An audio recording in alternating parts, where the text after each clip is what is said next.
नमस्कार छात्रों। आज के हम ये लेक्चर में दादा भाई नौरोजी के निकासी सिद्धांत से संबंधित बातों की चर्चा करेंगे। आपको ध्यान है छेड़ना मत है ना। आपको ध्यान है कि हम लोगों ने पिछले वाले लेक्चर में दादा भाई नौरोजी के निकासी सिद्धांत को पढ़ा था, उसके बारे में काफ़ी अध्ययन किया था। आप जैसा कि हमें पता है, दादा भाई नौरोजी ने भारत में व्याप्त निर्धनता के कारणों की जब परीक्षा की तो पाया कि निर्धनता का मुख्य कारण आर्थिक निकासी है। अर्थात उनके अनुसार निकासी का सिद्धांत भारतीय अर्थव्यवस्था में बहुत महत्वपूर्ण अपना भूमिका रखता है। कहने का तात्पर्य ये हुआ कि निकासी के सिद्धांत की ही वजह से भारत में भूखमरी, निर्धनता या ये कहें गरीबी पाई जाती। तो हमने पिछले वाले लेक्चर में निकासी के सिद्धांत के बारे में चर्चा की थी कि ये क्या है क्या नहीं है। आज हम अब आगे से चर्चा कर रहे हैं निकासी की मात्रा के बारे में दादा भाई नौरोजी ने क्या कहा। तो दादा भाई नौरोजी ने क्वांटम ऑफ ड्रेन के बारे में बताते हुए कहा, सर्वप्रथम निकासी संबंधी गणना प्रस्तुत करने का श्रेय दादा भाई नौरोजी को। उन्होंने अपने समालोचकों को संतुष्ट करने के लिए गणना थोड़े जटिल रूप में प्रस्तुत की। 1883 से 1892 तक की अवधि में निकासी की कुल मात्रा उन्होंने 359 करोड़ रुपए बताए। 1905 में उन्होंने घोषणा की कि लगभग 3 करोड़ 40 लाख पाउंड अर्थात 515 करोड़ रुपए के मूल्य के सामान की प्रतिवर्ष देश से निकासी हो रही है। कहने का तात्पर्य ये हुआ कि दादा भाई नौरोजी ने ये बताया कि उस दरमियान भारत से बहुत बड़ी मात्रा में निकासी हो रही थी, जिसकी उन्होंने ये कहा कि 515 करोड़ रुपए के मूल्य तक के बताया। इससे भी ज़्यादा हो सकती है, इससे भी ज़्यादा हो सकती है। आगे फिर उन्होंने वो बताते हैं कि निकासी के क्या क्या तरीके हैं।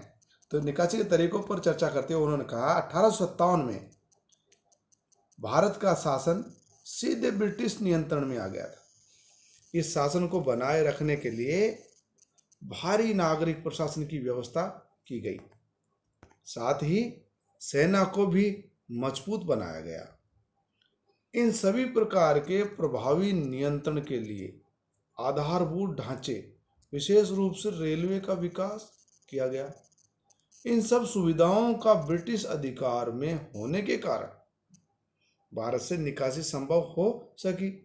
2 मई 1867 में लंदन में हुए ईस्ट इंडियन एसोसिएशन की एक बैठक में पढ़े गए अपने लेख में England say that to India में इस धारणा को प्रस्तुत किया गया कि ब्रिटिश भारत में अपने शासन की कीमत के रूप में उस देश की संपदा को उस देश से छीन रहा है। भारत में वसूल किए गए कुल राजस्व का लगभग चौथाई भाग देश से बाहर चला जाता है, वह ब्रिटिश संसाधन में जुड़ जाता है। ब्रिटिश सरकार ने भारत के आर्थिक शोषण हेतु प्रत्यक्ष व परोक्ष सभी विधियों को काम में लिया।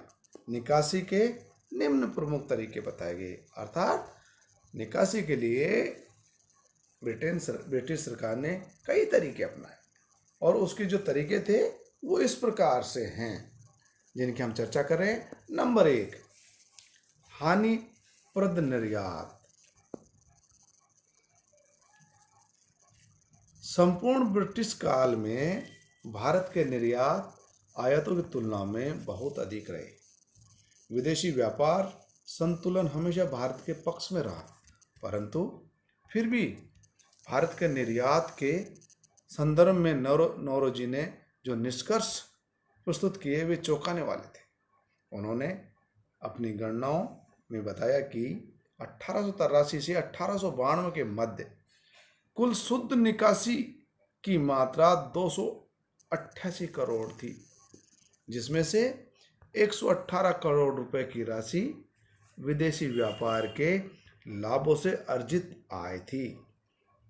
वह अपने आय में एक मौलिक उदाहरण है, यह अपने आप में एक मौलिक उदाहरण है कि जिस देश के निर्यात आयातों की तुलना में अधिक हों और उसके बदले देश को हानि वहन करनी पड़े।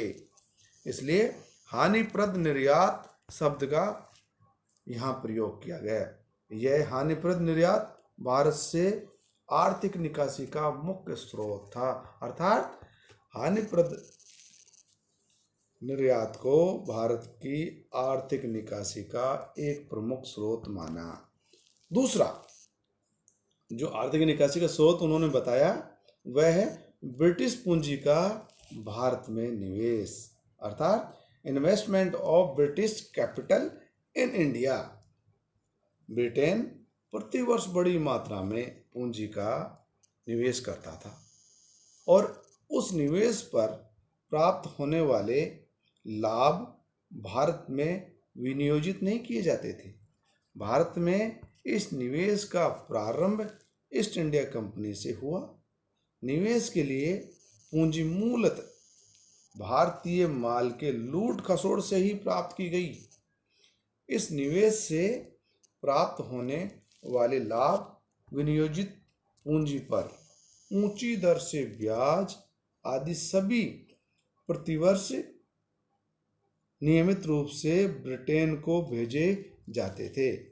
ये निवेश उन क्षेत्रों में किए जा गए थे जो प्रत्यक्ष या परोक्ष रूप से ब्रिटिश हितों को की पूर्ति करते थे, जैसे आधारभूत संरचना, रेलवे, संचार, जहाजरानी, निर्यात हेतु प्राथमिक उत्पाद, चाय, कॉफी, रबड़, बागान, खनन में कोयला, सोना, पेट्रोल, सेवा क्षेत्र में बैंकिंग, वित्त, बीमा आदि।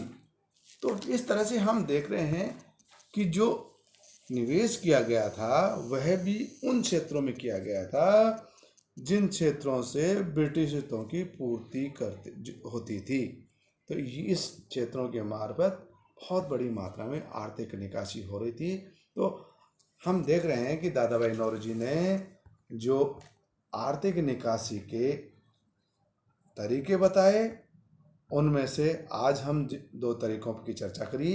नंबर 1 हानिप्रद निर्यात, नंबर दूसरा ब्रिटिश पूंजी का भारत में निवेश। आगे इसके आगे हम अगले वाले लेक्चर में करेंगे। ठीक है, थैंक यू।